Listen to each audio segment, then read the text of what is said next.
Numéro de kiosque de ce vendredi 19 décembre 2025. Merci de rester fidèle à votre magazine et à votre chaîne Canal Congo Télévision et Radio Liberté Kinshasa. Nous recevons pour vous ce matin Serge Nteka et Isaac Ngwenza. Avec eux, nous allons donc développer trois sujets. D'abord, c'est le doute que émet le gouvernement sur le retrait annoncé de la FCM 23 de la ville d'Uvira au sud Kivu. En tout cas, le gouvernement se pose tant de questions. Où part-il? Combien était-il? Quel est-il dans la ville? Les fausses communes, militaires déguisés en civil, ce sont des questions que se pose le gouvernement à travers son porte-parole. Et le gouvernement provincial du sud Kivu partage cette inquiétude par rapport à cette annonce de retrait de la SM23 de la ville d'Uvira. Alors, qu'est-ce qui se cache derrière cette annonce? Vous aurez des réponses avec nos invités. Par rapport à cette question de l'insécurité à l'est de la République démocratique du Congo, l'Union sacrée de la nation va marcher aujourd'hui, vendredi 19 décembre 2025, sur tous les territoires afin de manifester leur rejet de l'agression et leur soutien à la souveraineté du pays et au président de la République, Félix-Antoine Tshisekedi Tshilombo. Pour quel résultat? C'est la question de ce matin. Et de son côté, Maxime Privot, il est vice-premier ministre belge et ministre des Affaires étrangères de l'Europe et de la Belgique, hein, c'est ça? Et alors, lui, il dit que les efforts de paix et d'escalade au niveau régional devaient être complétés par un processus interne en République démocratique du Congo, qui implique, selon lui, le plus grand nombre et aussi une manière de rassembler face à l'adversité et d'apaiser la scène politique congolaise. L'arrestation du secrétaire permanent du PPRD, Emmanuel Chadari, pose question et ne semble pas aller dans ce sens. Ça, c'est Maxime Privot. Nous allons en parler avec nos invités. Et en justice, nous allons placer un mot par rapport à l'affaire Constant Moutamba qui rebondit. La Cour constitutionnelle examine ce vendredi 19 décembre les requêtes de Constant Moutamba, l'ancien ministre de la Justice. Voilà, c'est le statut du kiosque de ce matin. Serge Nteka, bonjour. Bonjour madame, bonjour à Isaac parce que vous l'avez annoncé, bonjour aux fidèles téléspectateurs, heureux de nous retrouver là.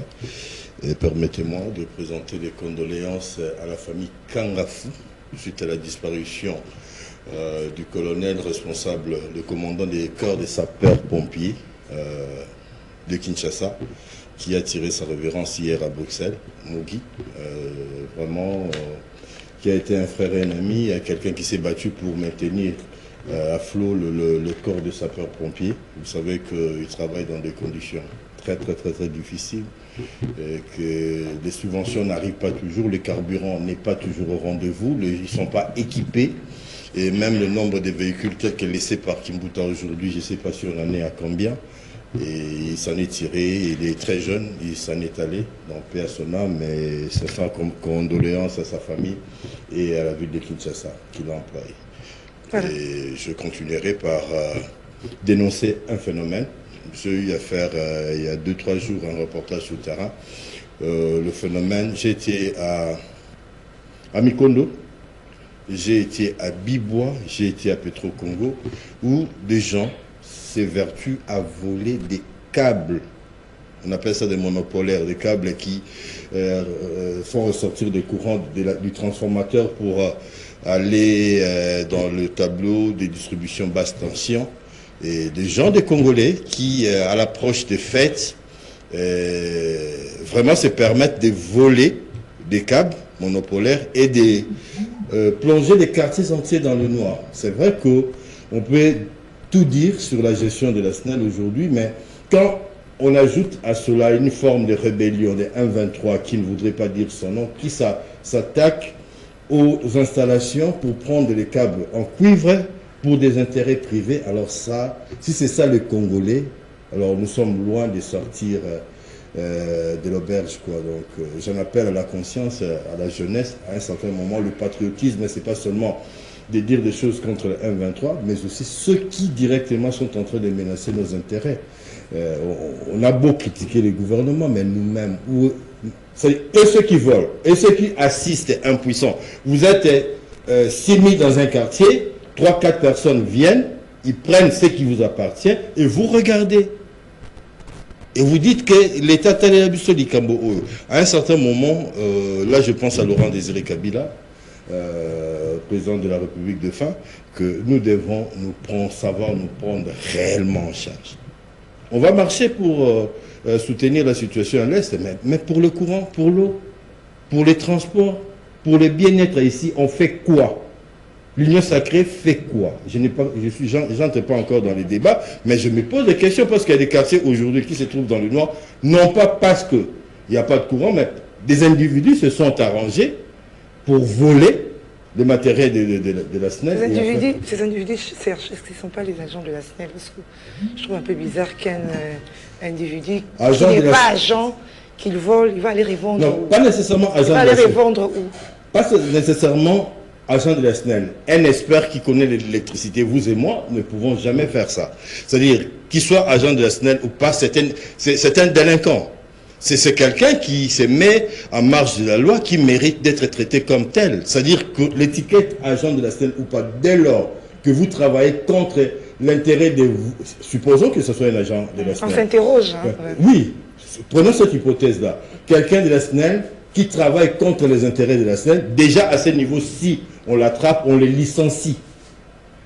On les licencie et on les remet entre les mains de la justice qui va les traiter conformément aux prévisions de la loi. Donc, que ce soit agent de la SNEL ou agent, c'est individu quelqu'un lambda, on n'a pas le droit de blesser la communauté. On n'a pas le droit de pénaliser la communauté. Et j'en appelle vraiment à cette vigilance-là. Oui, pour la politique, on marche. Le chef de l'État prononçait un discours, est revenu des États-Unis. On l'a accueilli ici, mais on fait quoi par rapport à ceux qui sont en train de détruire le bien commun? Merci. Voilà. Isaac Ngweta, bonjour. Bonjour à tous les téléspectateurs qui nous regardent ce matin. Je suis très heureux de partager ce plateau avec Serge Seka, parce qu'il est intelligent. J'aime partager le plateau avec quelqu'un qui a la matière comme ça. Ceux qui nous suivent seront contents.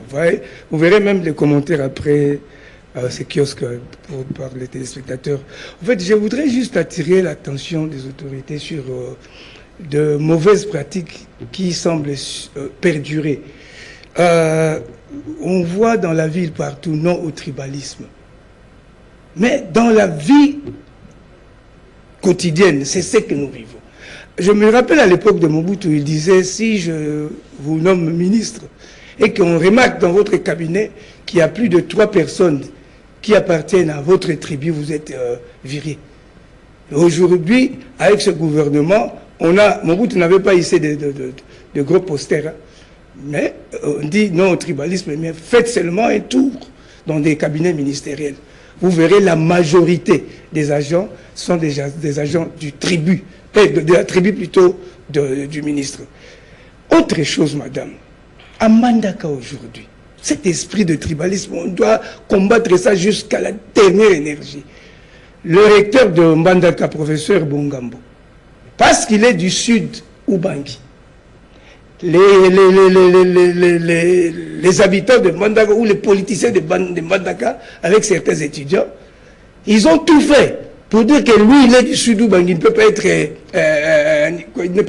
recteur à Mbandaka. Il doit être, on doit l'envoyer à sud Ubangi, il faut qu'on envoie un recteur à Mbandaka, quelqu'un de Mbandaka. Et ce qui me choque, le ministre de l'enseignement supérieur et universitaire, il doit travailler selon la vision du chef de l'État. Vous ne pouvez pas sortir une ordonnance, remplacer quelqu'un, parce que vous avez eu des rapports, il est du sud Ubangi, et ils veulent quelqu'un de Mbandaka. Là, il y a un problème. Je peux vous dire, madame, aujourd'hui, si on ne dénonce pas ces choses, c'est très grave. À l'ISP Mbanzangungu, il y a un professeur qui est du Kasaï, Rifengoy, un jeune très intelligent. Il est secrétaire général à la recherche. Si demain, on le plaçait comme recteur de l'ISP Mbanzangungu, donc les gens du Bas-Congo disent que non, il n'est pas du Bas-Congo, il doit aller être recteur au Kasaï. Non. je demande aux autorités, on doit annuler cette ordonnance. Ça n'a pas de sens. Et puis, il faut que l'État aussi nous sécurise la population ou nous facilite certaines tâches, madame. Je pense que dans l'esprit d'une justice distributive, il faut que les Congolais se retrouvent dans plusieurs domaines. Je vais vous donner un exemple très simple. Nous voyageons. Comment je peux comprendre que une chose comme carte nationale, carte de vaccination, juste à côté ici, chez le voisin, on vend ça à 2500 francs CFA, équivalent de moins de 5 $ américains. Chez nous ici, on nous vend ça à 35 $. 35 $ ici, 2500 francs à Brazzaville. Maintenant, comme c'est une carte internationale, les gens commencent à envoyer l'argent à Brazzaville pour qu'on leur fasse ça. Pourquoi on ne peut pas réduire ça ici là? Autre chose, moi je rentre, excusez-moi madame, moi je rentre chez moi. Il y a certaines taxes, je pense qu'on doit exempter ça pour les Congolais. Les jours où vous irez à Brazzaville, en allant, l'ONATRA fait payer la redevance, ce qui est normal. La redevance, normalement, c'est dans le billet. Quand vous achetez votre billet, il y a la redevance à l'intérieur. Vous allez à Brazza, en principe, les Congolais de Brazzaville, quand ils rentrent chez eux, ils ne payent plus la redevance chez eux parce qu'ils rentrent chez eux. Mais comment l'ONATRA nous fait payer la redevance en sortant? Vous revenez chez vous, on vous exige encore de payer la redevance. Je pense que le DG Loukoussa doit voir ça, il faut qu'il enlève ça. Qu'il n'y ait plus de redevances pour des gens qui rentrent chez eux. Ils ne savent pas dans quelles circonstances les Congolais reviennent au pays quand ils sont à l'extérieur. Parfois, vous vous retrouvez, vous n'avez plus d'argent, vous êtes au but, vous aurez d'ennui ici à l'ONATRA, redevance. Il y a un problème. On devait se limiter à demander ça aux Congolais de Brazzaville. Je pense que ce sont des choses que je voulais, d'entrée de jeu, rappeler aux autorités que nous sentions aussi que le gouvernement nous aime, qu'on nous facilite aussi certaines tâches. Par exemple, tel que je parlais de carte de vaccination. Merci, Isaac. On achète ailleurs à 2500. Il n'y a pas une autre chose. Pardon? Il n'y a pas une autre chose. Non, je vous ai déjà vu, vous avez votre Alors, vraiment, notre premier sujet, c'est le doute émis par le gouvernement par rapport à l'annonce du retrait du 1.3 de la ville d'Uvira. Le gouvernement provincial du Sud qui va partager l'inquiétude, même en présentant, en appuyant par le constat qu'il a fait sur place, Serge Ntseka. Madame, on était ici le vendredi passé, il y a tout juste une semaine. J'avais dit l'occupation de Goma, d'Uvira, était des soubresauts d'un mouvement à mal de positionnement après la signature des accords de paix de Washington. C'était de mouvements pour montrer qu'on est là, faire entendre sa voix, mais par rapport à la configuration de la situation, nul ne peut se permettre aujourd'hui d'aller plus loin que les territoires qui sont occupés. Et on a vu la suite. C'est vrai, le gouvernement national, le gouvernement provincial et l'ensemble de la population peuvent avoir des raisons d'être dubitatifs, de douter de la... On ne doute pas du fait qu'il se soit retiré, mais on doute de la bonne foi des interlocuteurs, parce que dès le début, la bonne foi n'a jamais été au rendez-vous. Pensez à toutes les réunions, les meetings qui a eu lieu autour de la recherche de paix avec le Rwanda. C'était la dérobade totale. Vous allez vous attendre sur ça, et c'est comme si on s'était mis d'accord pour ne s'attendre sur rien. Et c'est pas aujourd'hui, on ne peut pas faire foi aux déclarations de ceux-là qui ne se sont jamais dévoilés clairement. C'est-à-dire qu'ils se sont... ils ont quitté Uvira, oui, mais ils étaient à combien? La question mérite d'être posée. Et ils ont... qui sont partis, qui sont restés. Et pour répondre à cette question, moi je pense que le gouvernement devrait faire jouer son leadership. Uvira ne doit pas rester neutre. Ce n'est pas une zone tampon. Uvira doit être réoccupé par l'administration nationale et provinciale et aussi par les forces de sécurité et de défense de la République démocratique du Congo. C'est à partir des agents qui répondent du gouvernement qu'on devrait avoir la vraie situation. Le gouvernement n'a pas le devoir de se poser des questions. Laissez-nous, population, nous journalistes, poser des questions. Eux, ils ont des réponses à apporter. Quand le gouvernement commence à se poser des questions, madame, c'est pour qui répondent? Les Américains? Les organisations de la société civile. Et là, vraiment, on a à craindre si ceux qui sont censés apporter l'espoir, apporter les questions, restent dans le doute.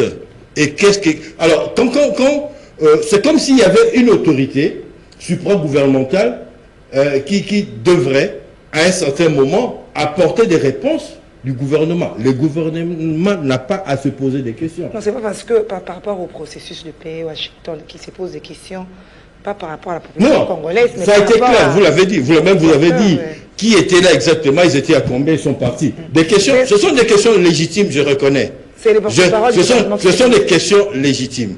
Mais posées par qui?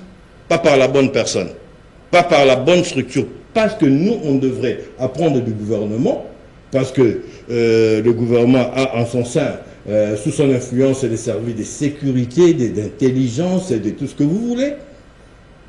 Ils sont censés avoir des informations, ou ils ne veulent pas nous les dire pour des raisons stratégiques.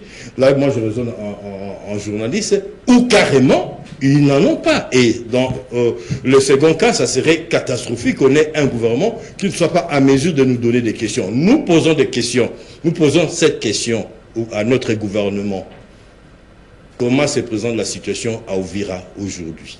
Le gouvernement provincial a répondu, hein, le site Kivu. Ils ont présenté les faits. Il a dit? Ils ont présenté les faits, qu'ils sont toujours là, ils sont déguisés, la FC123, qui sont déguisés en civil. Donc, on n'a pas à se poser des questions à ce niveau-là, qu'ils n'ont pas quitté.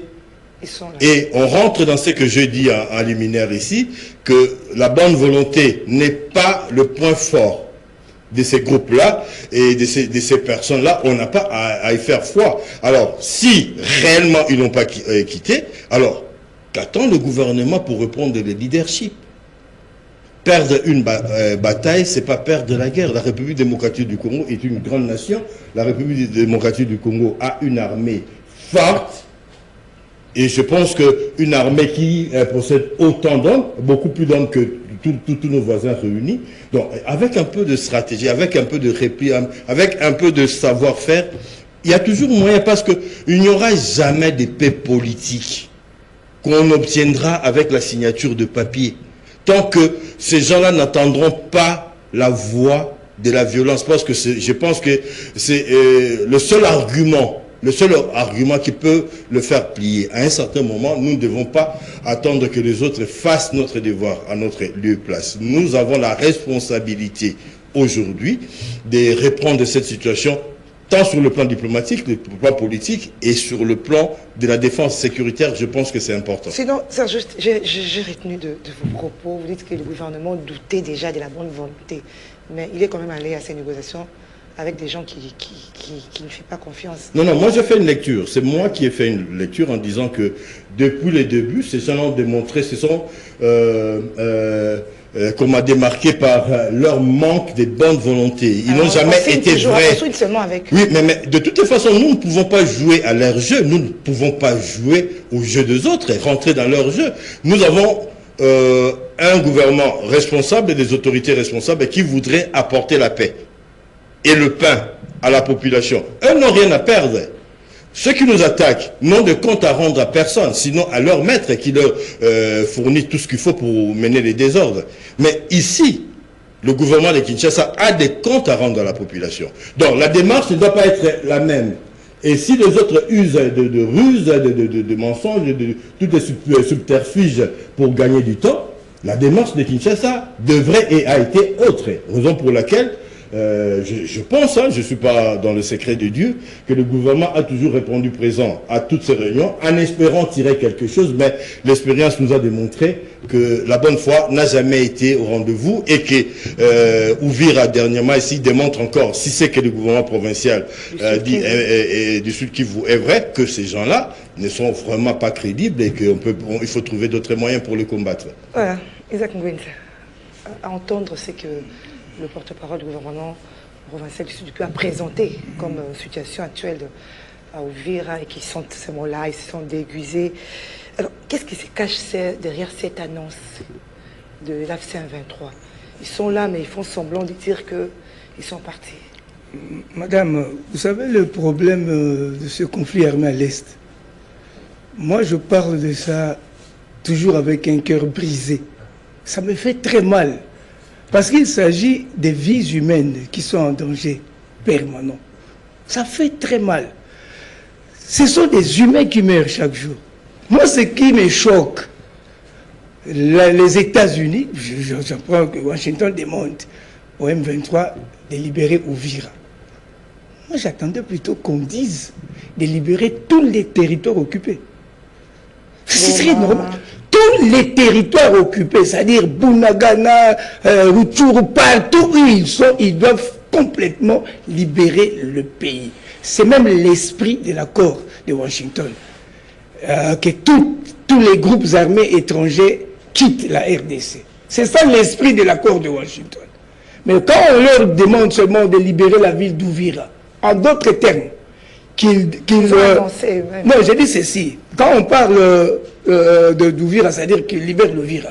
En d'autres termes, qu'ils continuent à contrôler Goma, qu'ils continuent à contrôler Bukavu, qu'ils continuent à contrôler Bunagana et tous les autres territoires. Là, il y a un problème. Il y a un problème. Et si le gouvernement émet des doutes, le gouvernement a totalement raison. Parce que, suivez Bitakwira. Bitakwira avait fait une déclaration disant, quand le président Tshisekedi disait que Kagame est mon frère et tout là, Bitakwira a dit, la personne qui connaît mieux Kagame, si vous voulez connaître Kagame, allez à la tombe d'Abiyarimana, parlez avec Abiyarimana, il va vous dire qui est Kagame. En d'autres termes, le problème avec la guerre de l'Est, c'est quoi? C'est que la population ou les gens ne comprennent pas. Cette guerre à l'Est pour le Rwanda, c'est une guerre de survie. C'est un problème de vie ou de mort. Le jour où Kagame va retirer ses troupes de la RDC, l'économie rwandaise va chuter. Donc ça veut dire que ce jour-là n'arrivera jamais, selon Non, je dis ceci. Pour le Rwanda, cette guerre, regardez pour vous faire comprendre ça. Quelles sont les revendications de cette guerre? Vous comprendrez que Kagame a toujours eu des revendications versatiles.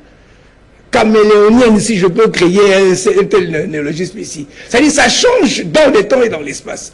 La première revendication, il disait qu'ils ont pris les armes, ils sont au Congo pour protéger les Tutsis qui sont en danger. Donc les Banyamulenge. Les Congolais veulent les exterminer, c'est pourquoi ils ont pris des armes pour les protéger. Avec le temps, les discours changent. Ils ont pris les armes parce que les FDLR sont à l'Est. Avec le temps, les discours changent encore. Kagame va au Bénin, il déclare que le conflit à l'Est du pays, et à l'Est de la RDC, est au-delà de ce que vous pouvez imaginer. La vérité est que les colons belges avaient cédé certaines terres du Rwanda au Congo. Maintenant, quelle serait la vraie version de la guerre? Donc, ils mènent la guerre contre le Congo parce que les Belges avaient cédé une partie du territoire, une partie du Rwanda à la RDC. Bon, si leur guerre, c'est parce que les colons belges avaient cédé certains territoires du Rwanda au Congo. Donc, c'est une agression. Ils ne peuvent pas dire que le M23, c'est un mouvement congolais. Donc, les Congolais doivent prendre les armes pour défendre et chercher à récupérer des terres qui appartenaient au Rwanda. Donc, je ne sais pas, moi j'ai toujours dit, on n'a pas besoin d'avoir une intelligence surnaturelle pour comprendre que Kagame ne va jamais quitter le Congo. Jamais. Même sous les ordres des Trump.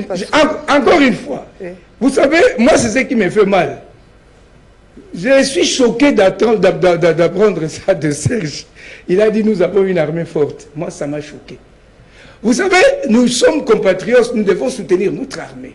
Comment nous, la population, nous soutenons l'armée? Par nos impôts, par nos taxes. On achète des tenues militaires pour les militaires, ils sont payés tout avec. C'est l'unique possibilité ou moyen que la population peut soutenir l'armée. Nous ne pouvons pas le faire autrement. Les gouvernements devaient prendre ses responsabilités de bien équiper l'armée. Quand vous dites l'armée forte, une armée puissante, comment vous pouvez m'expliquer? 2022, on nous prend un territoire, un seul territoire, Bunagana. Une armée forte, vous vous réunissez, vous décidez, vous descendez sur les lieux, vous menez les opérations militaires de grandes envergures, vous les boutez hors du territoire. C'est ça le rôle d'une armée. Protection et défense de l'intégrité territoriale. Une armée qui n'arrive pas à protéger son territoire, ce n'est plus une armée. Madame, je vais... Serge, je vais réagir. Justement, juste par rapport à ce que vous dites par rapport à l'armée, je fais une allégorie. Je prends l'exemple de Real de Madrid. On a toutes les stars qu'on peut citer. Il arrive que Real prenne 4. Est-ce qu'on dira qu'en ce moment, c'est une équipe faible? Non. C'est-à-dire que... Non, c'est pas une réponse. Moi, je vous réponds. Moi, je vous réponds. C'est-à-dire que le fait de perdre une bataille ne fait de nous une armée faible. Je ne vais pas utiliser d'autres vocables ici, pour ne pas prêter à confusion. Quand il y a un problème au niveau des commandements, au niveau des stratégies, au niveau de la vision de l'armée, cela ne signifie pas que l'ensemble des troupes soit faible. Je n'ai pas dit ça. Non, je parle de l'armée. Nous parlons de l'armée. Donc, je voudrais restituer ma pensée dans le contexte qui était dans mon entendement. D'accord, je veux dire que nous avons des gens capables de terminer... S'il vous plaît, je vous ai déjà compris. Je m'adresse aussi aux... Parce que vous avez cité son nom, il voulait réagir. C'est ces gens... Nos hommes de troupes sont capables de renverser la situation, à condition qu'on mette des gens qu'il faut, des gens capables à la tête. N'avez-vous pas entendu des cas de trahison, des cas de détournement? Mais comment voulez-vous obtenir des résultats si on a des coachs qui ne sont pas à la hauteur des stars? Merci, Serge. On le voit avec Xavi qui se gourde des fois dans les classements des joueurs. Donc ce n'est une comparaison pour dire que le problème, ce n'est pas tellement au niveau des troupes, mais au niveau du commandement. D'accord. Merci, voilà. Donc, moi, je n'ai même pas parlé au niveau des troupes. J'ai parlé de l'armée. Mais l'armée, bien sûr. Serge, vous avez parlé... Qui s'explique. En tout cas, on a le temps. Moi, je vais vous faire comprendre ce qu'on appelle une armée. J'ai la chance d'avoir vécu une grande partie de ma vie dans la maison de mon oncle, le général Somao. Je connais l'armée. Je suis fils de militaire. Exactement. Et on va maintenant on va maintenant mieux se comprendre. Je vais vous faire parler de l'armée maintenant, parce que vous êtes fils d'un militaire. L'armée, hein, c'est l'abnégation. Abnégation d'abord. Dans le béret, pendant la Deuxième République, c'était écrit Tokowa Pwe Ekolo. Ça, c'est l'armée. Si vous regardez l'armée américaine, c'est une armée multiraciale. L'armée indienne, multiraciale. Vous trouvez des noirs, des blancs et tout là. Mais lorsque moi, Isaac Ngwenza, je vais aux États-Unis, j'intègre l'armée américaine. Et l'armée américaine, je sers les intérêts des États-Unis, le drapeau américain. Maintenant, je vais vous parler de... Vous dites armée forte. Je vous ai donné un exemple ici. J'ai dit, on a pris Bunagana depuis 2022. L'armée que vous appelez forte n'a jamais été capable de récupérer ça. Bien que nous payons nos impôts et tout là, ils ont l'argent, ils ont tout. Et vous dites ici, il y a des détournements et tout là. Pour la population, ça ne nous concerne pas. Nous voulons voir les résultats. Vous parlez des Real de Madrid, ne confondez pas le sport avec l'armée. Monsieur, l'armée, c'est autre chose. Le sport, c'est autre chose. Ici, il s'agit de l'armée. Et l'armée, c'est la puissance de feu. L'armée, ce sont des hommes. L'armée, c'est... Écoutez, moi, je vais vous choquer peut-être, dans un bon sens. Une armée, c'est cette force qui est capable de protéger l'intégrité territoriale sans faire appel à une autre armée. Lorsqu'une armée n'arrive plus à sécuriser le territoire, cette armée doit être remplacée. Parce que vous ne savez plus distinguer qui est avec nous et qui n'est pas avec nous. Vous êtes infiltrés. Mais on en a marre. C'est-à-dire, si vous continuez avec cette idée que l'armée est infiltrée, tout, il y a les détournements. D'ailleurs, dans un pays en guerre, pour moi, si j'étais le commandant suprême de l'armée, quand un général peut prendre le plaisir, le luxe de détourner le solde des militaires, il va être pendu en public. Pays en guerre, vous détournez l'argent des militaires. Bon, on attend toujours, oh non, on détourne le solde des militaires. Mais quand on là, c'est vague. La personne qui peut détourner l'argent d'un militaire au front, il va être pendu en public. Mais vous le laissez, ils construisent des immeubles ici et tout là, et vous dites que nous avons une armée forte. Mais là, dans d'autres pays en guerre, on dira qu'il n'y a pas d'armée. Non, je dis ceci. Regardez les problèmes ici. Hein. Vous êtes un fils de militaire. Je ne pense pas que votre père faisait partie des FARDC. C'était peut-être FAZ. Si c'est FAZ, maintenant je vais vous dire que FAZ, c'était une armée conçue, créée par Mobutu. Quand Mobutu a accédé au pouvoir, il a trouvé le pays avec l'ANC, Armée nationale congolaise issue de la force publique. Mobutu en 65, il regarde cette armée, il dit « Je ne peux pas avoir confiance à une armée de mutins. » Parce qu'il y a eu une mutinerie en 1960. Le 30 juin, on déclare l'indépendance. Le 4 juillet, le général belge Janssens, pendant le parade militaire, il prend un morceau de craie, il écrit au tableau, ici dans l'armée, après l'indépendance égale avant l'indépendance. Il y a eu une mutinerie, les militaires ont pillé. La nouvelle est arrivée jusqu'à Tessville, à Banzamungu. Il y a eu pillage sérieux des militaires. 65, Mobutu, regardant cette armée, il dit, je ne peux pas avoir confiance à une armée de mutins. Quand déjà les militaires sont prêts à piller, ce ne sont plus des soldats. Merci, je vais citer ici, c'est très important. Mobutu a dit, je ne peux pas avoir confiance à une armée de mutins. Parce que le militaire est docile, le militaire est obéissant, le militaire est discipliné. Quand déjà les militaires commencent à piller, ce ne sont plus des militaires. Mais regardez Mobutu. Mobutu n'avait pas pris cette armée, il a jeté. Hein. L'armée est là, tout le monde sait que l'ANC est là.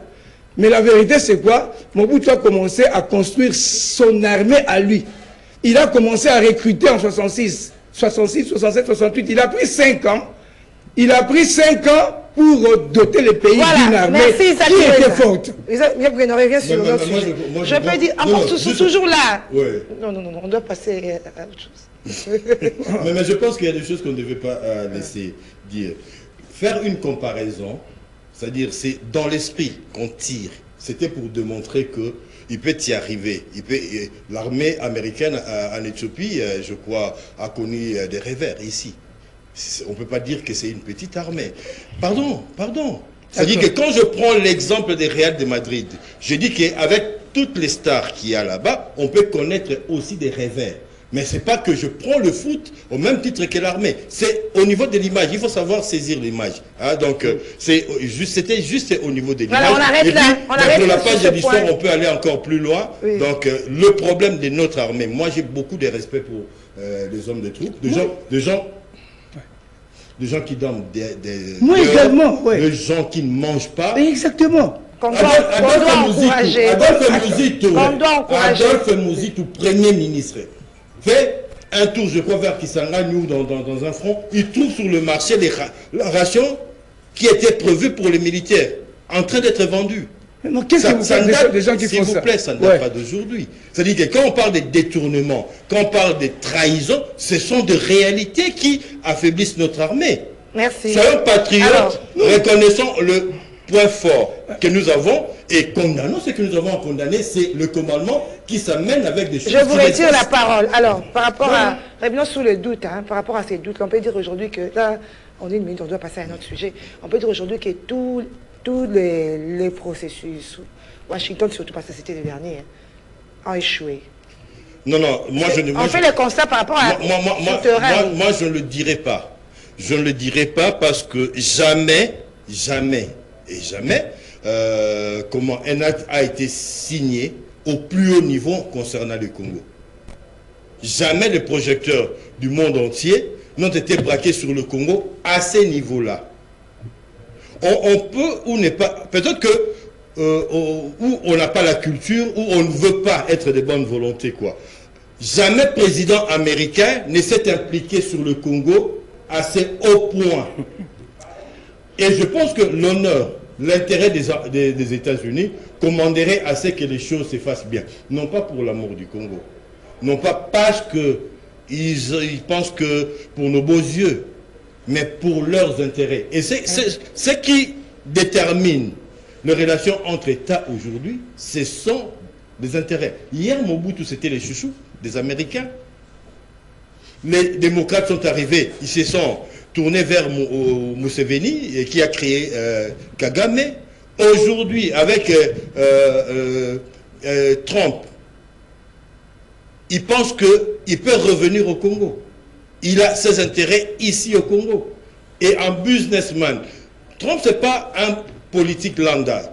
Trump, c'est d'abord un opérateur économique. Quand il arrive dans votre pays, il arrive avec toutes les machines qui travaillent pour lui. Mais ce n'est pas la génération. Parce qu'on continue à compter des morts. Isaac a dit tout à l'heure que pourquoi il ne commanderait pas le retrait des Bunagana, des Rubaya et tout le reste. Mais ça ne devait pas se faire ainsi parce que les accords ont pour vocation d'amener la paix, de ramener la paix, de demander à chacun de rentrer chez soi. Mais Uvira, c'était un pas de plus. Uvira, c'était l'affront. Uvira, c'était la provocation. Ce n'était que normal qu'on commence par exiger le retrait. Mais ce qui démontre que ce processus est sérieux, le M23 AFC ont fait la déclaration de retrait. Jamais on a connu... Non, fausse, c'est à vous d'apporter les preuves. Selon les gouvernements, selon les... Mais que le gouvernement nous donne... Que le gouvernement qui se pose des questions nous donne le preuve de la situation. Le gouvernement ne devait pas se poser des questions. C'est nous, journalistes, qui posons des questions. J'ai vu des preuves du gouvernement provincial. Hein. Mais quelles preuves? Il y a toutes des preuves qui ont été présentées dans leur... Alors, si le gouvernement national... Si le gouvernement national pose la question... Non, écoutez, allons-y systématiquement. Si le gouvernement national pose la question, le gouvernement provincial répond. Donc, nous avons l'état des lieux. Ces gens-là ne sont pas sortis. Supposons qu'ils ne soient pas sortis de l'Uvira. On fait quoi? Vous répondez à cette question. Mais moi je le dis, c'est au gouvernement de faire jouer son leadership. Ouais. On ne peut pas sous-traiter notre sécurité par des amis, soit américains, soit-ils. Est-ce qu'on ne peut pas réfléchir comme on ne peut pas, pardon madame, on ne peut pas vous libérer. On ne libère pas un peuple, le peuple s'auto-libère. Laurent Désiré Kabila a apporté la libération. Où est-ce que nous en sommes? On ne libère pas un peuple. Le peuple se libère par la lutte, par son abnégation, par son engagement. Aujourd'hui, nous pensons que les très saints Trump, quand ils parlent, les choses vont s'arranger sur le terrain. Et notre implication se situe à quel niveau? On ne libère pas un peuple. Uvira doit être libéré par des Congolais. S'il y a des doutes, nous doutons tous de la bonne volonté. Mais si c'est que le gouvernement dit est vrai, c'est à nous de faire jouer à ce moment. Est-ce qu'on ne peut pas réfléchir comme Maxime Prévost, le vice-premier ministre des Affaires étrangères, qui dit que les efforts de paix et d'escalade au niveau régional devaient être complétés par un processus interne en République démocratique du Congo? Ça nous renvoie au dialogue. Bon, madame, en fait, moi ce qui me fait très mal, hein, c'est comme si les Congolais et le pays tout entier, nous souffrons de l'amnésie. Franchement, perte de mémoire. C'est-à-dire, on ne sait plus nous rappeler de passé. Il n'y a pas longtemps, le chef de l'État accédant au pouvoir, il a déclaré qu'il a hérité une armée structurée. 7 semaines, armée de clochards. Et c'était expliqué. C'est expliqué. Ça veut dire quoi? Vous l'avez je vais terminer en disant ceci. À l'extérieur, les gens qui nous regardent d'autres pays d'Afrique, quand on regarde la carte de l'Afrique, on regarde la dimension de l'autre pays, et le Rwanda, c'est ce qu'on dit. Un grand pays, comment un tout petit pays peut vous mener la guerre, vous n'arrivez pas à le bouter dehors, possédant une armée forte. Vous savez, il y a un concept qu'on avait évoqué pour parler de la réorganisation de notre armée. Tout se résume par ce concept, brassage. Vous savez ce qui veut dire brassage? Mélange de 2 ou plusieurs peuples différents, ou encore mélange de 2 ou plusieurs ethnies différentes. Parlant des réorganisations de l'armée congolaise, on ne pouvait pas utiliser le concept brassage de troupes. L'Occident qui a apporté ça, c'est parce qu'il savait qu'il y avait un peuple qui n'est pas de la RDC, qu'on devait incorporer dans notre armée. Tous les militaires qui étaient arrivés à l'FDL avec Laurent Désiré Kabila, ils ne sont pas tous rentrés comme les Burundais et les Ougandais. Ils ont quitté Kinshasa, Kitona, Goma, ça devient RCD. On les a tous déversés dans l'armée. Ce sont ces militaires qui affaiblissent notre armée. On dit aujourd'hui, nous sommes infiltrés, mais où se trouve le problème? Tant qu'il y a moitié, ou un quart, ou un tiers des Rwandais dans notre armée, l'armée est empoisonnée. Il faut qu'on crée une nouvelle armée où il n'y aura aucun Rwandais à l'intérieur. Sinon, on aura toujours des problèmes. C'est bien conçu. Voilà. Maintenant, je vais répondre à la question, problème de dialogue. Madame, dans le processus... Vous avez encore remarqué que, après Sun City, tous les dialogues ou les problèmes qu'on a, c'est toujours la lignée du RCD. On va aux élections en 2006. RCD Goma, de leurs généraux et tout là, sort Laurent Kunda, dissident, mutinerie dans l'armée. 2006. On signe, d'autres militaires viennent du Rwanda. Ils viennent appuyer le rébellion de Kunda. On signe les accords, on les prend, on les déverse dans les FRDC. On va aux élections de 2011. Gasseni déclare Kabila vainqueur. Tshisekedi dit j'ai gagné les élections, mais Kabila m'a retenu l'impérium. 2012, toujours de Rwandais du CNDP, est né le M23. Dialogue aussi. 2018, on va aux élections. C'est toujours les Rwandais M23. On doit toujours aller. Le dialogue, je vais vous dire, madame, on peut aller aujourd'hui au dialogue. Retenez ça. Si on va au dialogue et que ça ramène la paix, après les prochaines élections, on reviendra sur la même chose. Ça sera toujours un cycle qui va revenir. La meilleure chose que moi j'ai toujours soutenue, je sais qu'il y a beaucoup de Congolais qui souffrent, qui se battent pour le pays. Malheureusement, il y a beaucoup de traîtres à l'intérieur, beaucoup de Rwandais. C'est-à-dire, quand on ne sait plus distinguer, on ne sait plus exfiltrer la moindre des choses. Mobutu a trouvé le pays dans la même situation. Il a payé l'ANC, l'armée de militaires. Il n'a pas utilisé les anciens combattants. Il a créé ses camps militaires, séparant ses militaires des militaires de l'ANC. Mobutu disait, on ne mélange pas des bonnes oranges avec les mauvaises. C'est-à-dire, tant qu'on a des Rwandais dans notre armée, l'Est n'aura jamais de paix. Et puis, tant que Museveni et Kagame sont des présidents en Ouganda et au Rwanda, il n'y aura jamais de paix à l'Est. S'ils meurent là, il y aura la paix. J'ai dit ceci. Elias Mulungula, qui était ministre de l'Environnement en 2003 ici, vous n'avez pas répondu. Si Museveni et Kagame meurent... Je réponds. Il était interprète. J'ai dit ceci. Il était interprète de Mobutu. Il a publié un livre parce que les Congolais ne lisent pas. 900 pages. Les enjeux du conflit dans la région des Grands Lacs. J'ai lu ces livres. Mulungula a déclaré en 2003, il a dit, tant que Museveni est président en Ouganda, Kagame est président au Rwanda, il n'y aura jamais de paix à l'Est. Merci Isaac. Alors, Sianseka, Martine prévoit aussi à évoquer la question de l'arrestation d'Emmanuel Shadari. Je pense que tout ça... PPRD, qui ne semble pas aller dans le sens je crois que au même moment qu'on est en train de négocier à Doha avec AFC M23, à Washington avec le Rwanda, et qu'à l'interne, il faudrait qu'il y ait un dialogue. C'est important. Je suis en train de regretter, on ne le dit pas, le décès d'un ami, d'un frère Magloire Paluku, quelqu'un avec qui nous avons partagé des plateaux. Je le prends comme un frère, paix à son âme, qui est allé de l'autre côté. Il a fait le choix d'aller de l'autre côté parce que, je ne sais pas, mais tous ceux qui partent, des magies et tous les autres, disent fuir une certaine frustration. N'y a-t-il pas un malaise à l'interne? N'y a-t-il pas? Moi, je me pose la question. Est-ce que, en partant de tout cela, ne serait-il pas nécessaire que le Congolais s'asseye et essaie de se parler, de se dire des choses en face? Parce qu'à la fin, ce Congo éternel doit nous survivre. Nous avons reçu cet héritage en entier. Nous allons le léguer dans quel état à nos enfants, à notre postérité, comme c'est écrit dans l'hymne national. Et je crois qu'aujourd'hui, que ce soit le parti de l'opposition institutionnelle, l'opposition non institutionnelle, le pouvoir doivent à un certain moment s'arrêter, se mettre d'accord, pas pour eux, pas pour le positionnement tel que les gens le disent, mais pour l'avenir du pays. Quelle direction devons-nous prendre? Mon ami parle du Rwanda, de Kagame, de Museveni. Je suis d'accord, mais ils sont rien. Ils sont rien sans l'apport des Américains et des Anglais. Regardez la carte comme il a dit. Comment le Rwanda peut mettre à mal le Congo?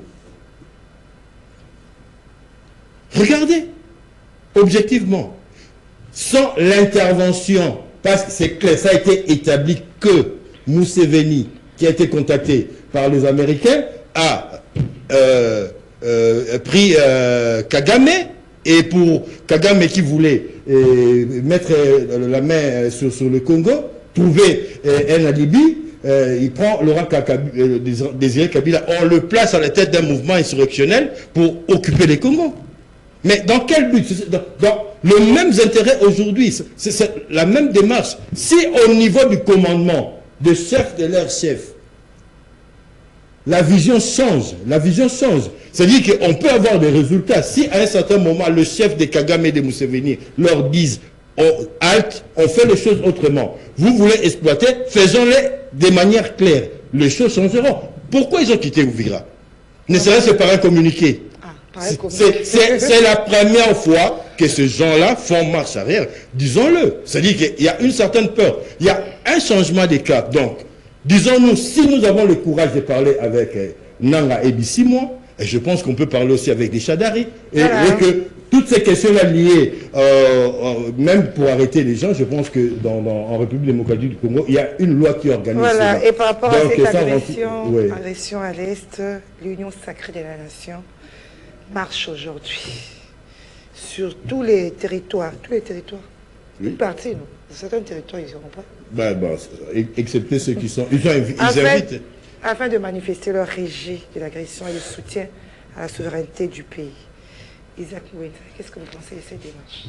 Là, vous me ramenez à mes racines. Hein? À mes racines. Moi, dans mes convictions, quand vous me frappez, je vous frappe.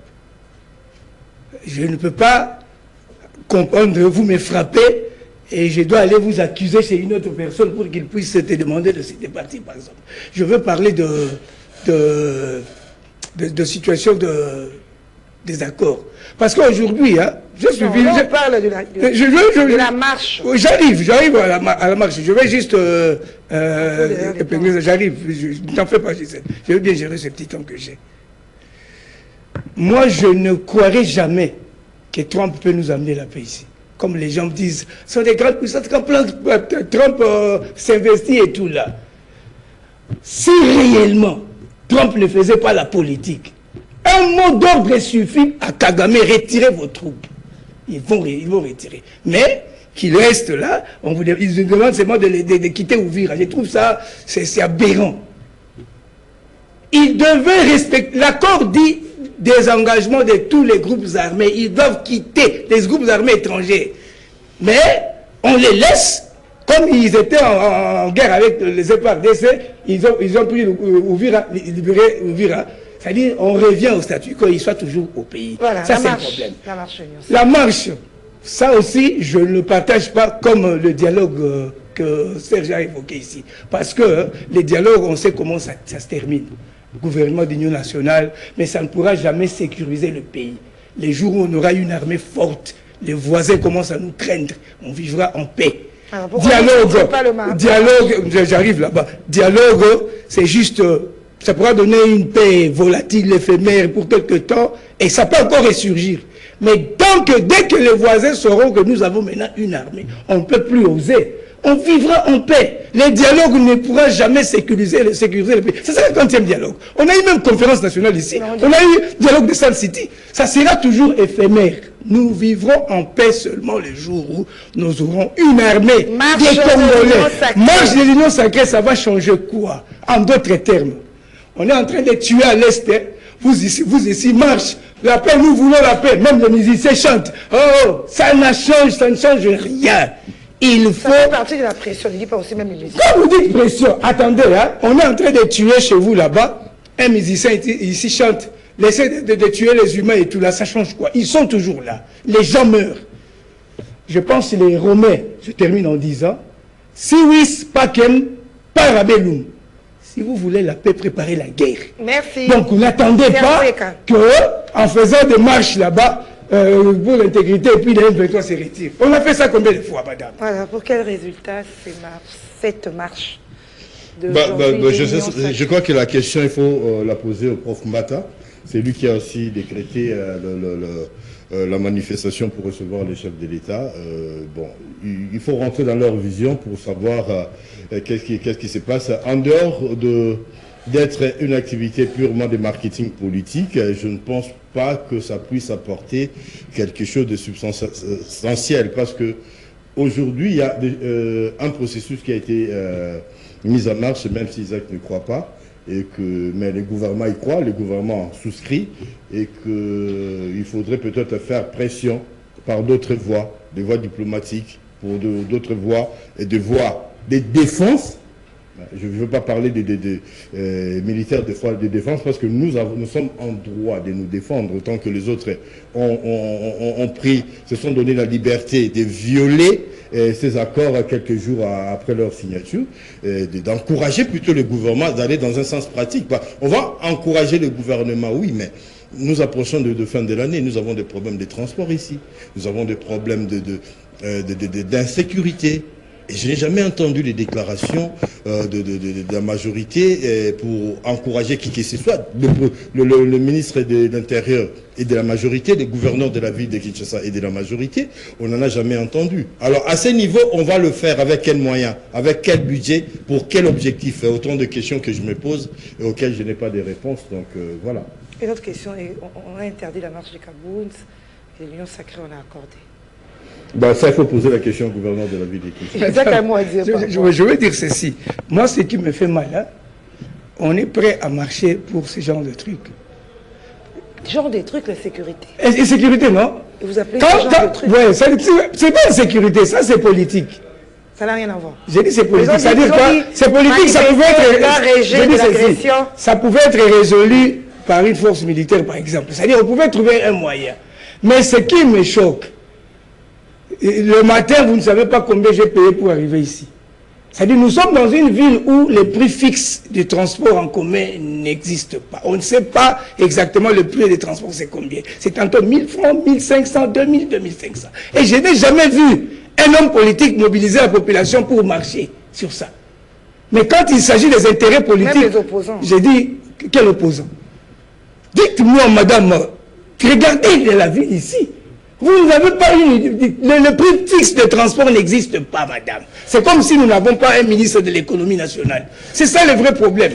Et quand ça ne marche pas, personne, sous notre essieu, quand on dit les transports, c'est 1000 francs.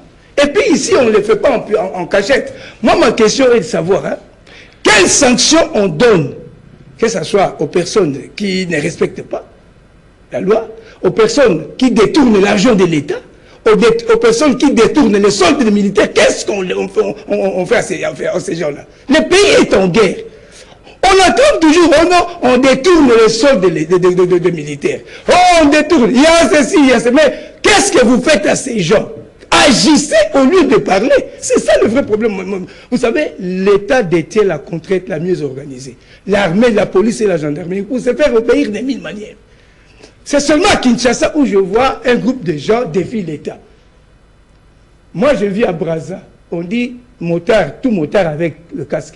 Comme vous êtes têtu, il faut aussi des décisions ou des répressions qui doivent rimer avec votre têtutesse. Vous savez, on fait de motard à Brazza. Si on vous attrape sans casque, ce même jour-là, vous n'allez plus devenir motard. C'est-à-dire, vous ne serez plus motard. On prend ta moto, on brûle. Le droit de l'homme aussi. Quel droit de l'homme? En Chine, le président de Chine, Xi Jinping, là, il vient d'exécuter un haut cadre de la banque en Chine pour détournement de 156 millions de dollars. Exécuté, tué en public. Et le président chinois dit, si vous voyez la Chine développée comme ça, c'est parce que chez nous ici, quand vous détournez un seul franc des Chinois, votre vie va s'arrêter là-bas. C'est ça le vrai problème, madame. Et ça fait peur. Ah, bon, le jour où le président Tshisekedi a accédé au pouvoir, quelques 6 mois seulement, on apprend détournement à la présidence, Kamere détourne 15 millions. J'ai entendu le chef de l'État déclarer, c'est une pratique que nous avons trouvée à la présidence. Il s'agissait d'une rétrocommission. Si on avait pris Kamere pendu en public, dis-moi qui serait les deuxième personnes. Quand vous dites droit de l'homme, en Chine on a fait ça.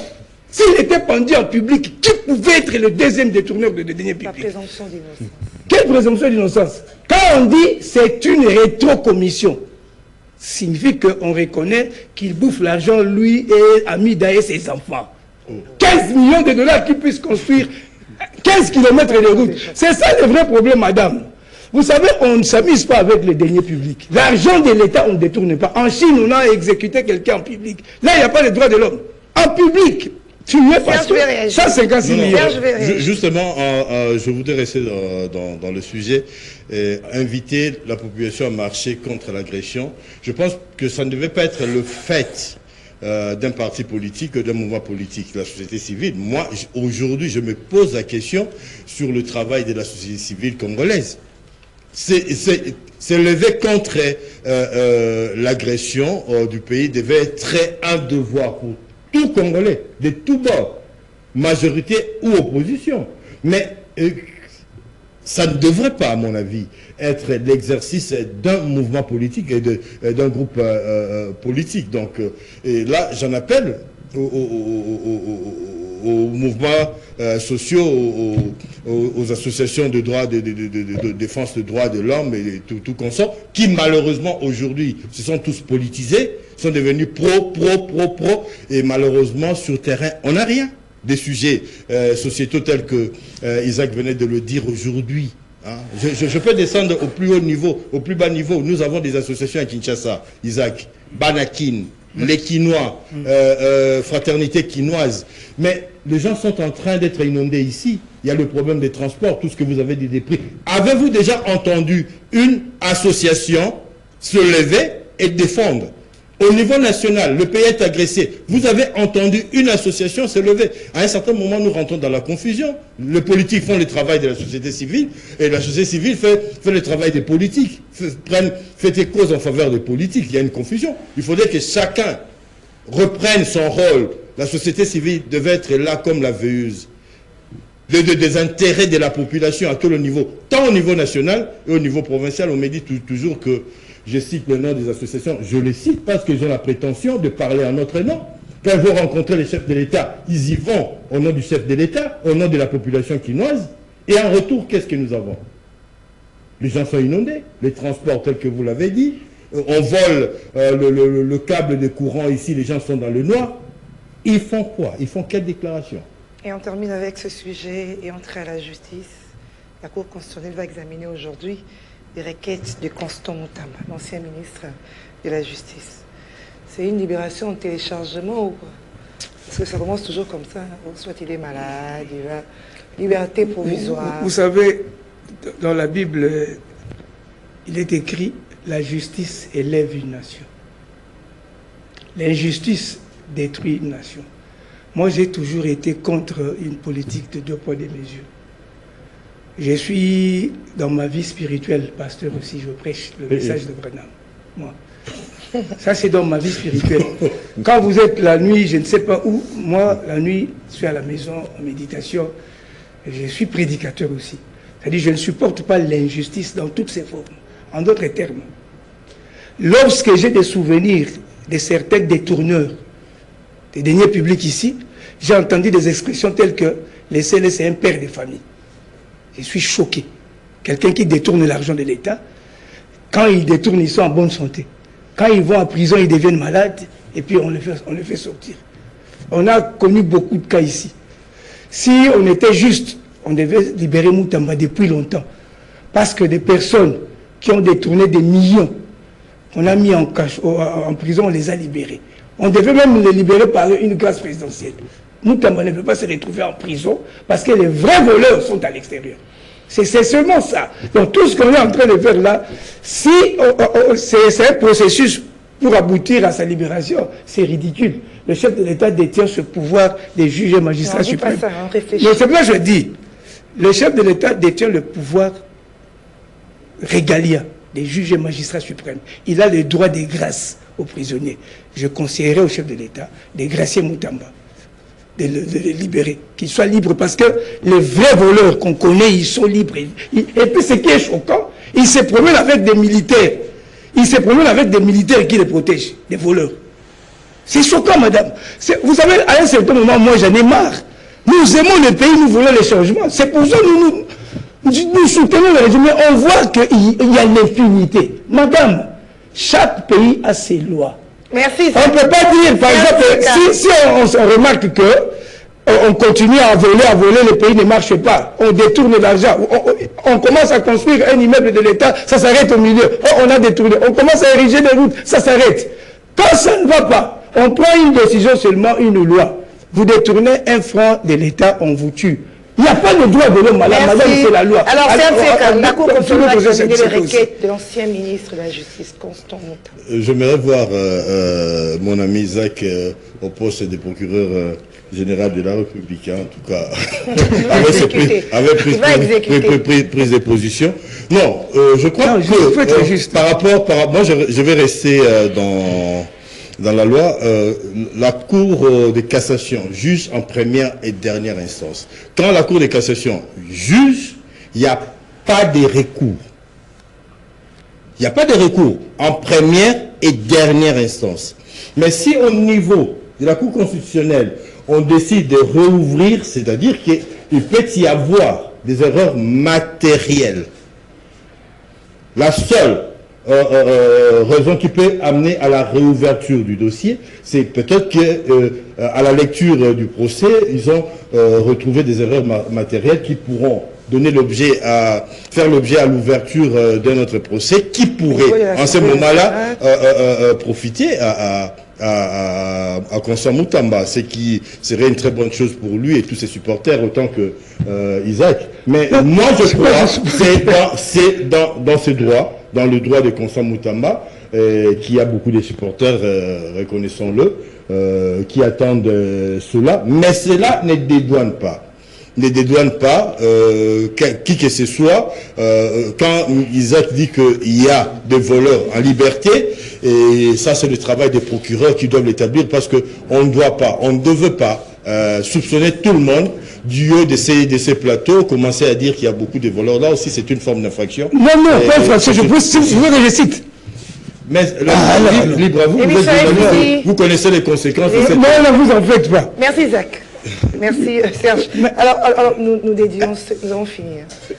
Nous allons dédier ce numéro à une personne spéciale, une personne très généreuse qui célèbre son anniversaire aujourd'hui, 19 décembre 2025. Nous souhaitons un heureux anniversaire à son Excellence Patricien Gongo Abakazi. Il est ministre provincial de la Santé, porte-parole du gouvernement provincial. Excellent mandat à vous, bonheur et plein succès. De quelle province? De Kinshasa. Ah. Gisèle, pas. Excellence Patricien Gongo Abakazi. Un autre